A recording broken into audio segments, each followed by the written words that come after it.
মায়াময় বৃন্দাবন গ্রামে, যেখানে বাতাস সর্বদা প্রস্ফুটিত ফুলের মিষ্টি সুবাস এবং পাখিদের সুমধুর গানে ভরে উঠত, সেখানে ঐশ্বরিক ও দুষ্টু রাখাল কৃষ্ণ বাস করতেন।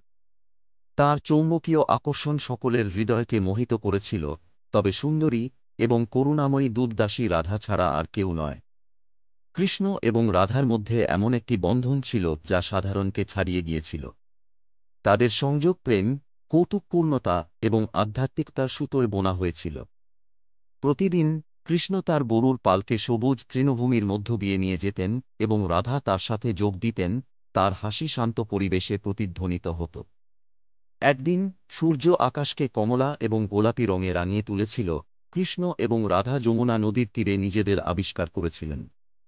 জল ফিসফিস করে চিরন্তন প্রেমের গল্প বলত, আর মৃদুমন্দ বাতাস স্বর্গীয় বাঁশির সুর বহন করত। কৃষ্ণ দুষ্টু হাসি দিয়ে বাঁশি বের করে বাজাতে লাগলেন।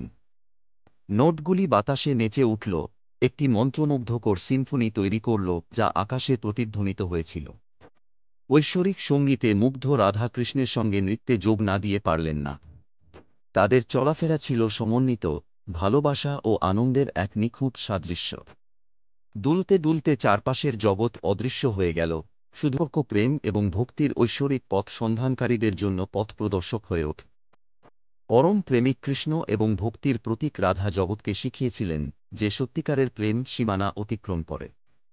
দিনের গোধূলিতে আকাশে নক্ষত্ররা শোভা পাচ্ছিল। কৃষ্ণ ও রাধা নদীর তীরে বসেছিলেন, তাদের হাত জড়িয়েছিল। চাঁদের আলো তাদের চোখে প্রতিফলিত হয়েছিল, এমন একটি প্রেম প্রকাশ করেছিল যা শাশ্বত, বিশুদ্ধ এবং নশ্বর বোধগম্যতার বাইরে। ঐশ্বরিক দম্পতি তাদের প্রেমের চিরন্তন নৃত্যে ভক্তির একটি অমর প্রতীক হয়ে ওঠে, আগামী প্রজন্মকে অনুপ্রাণিত করে।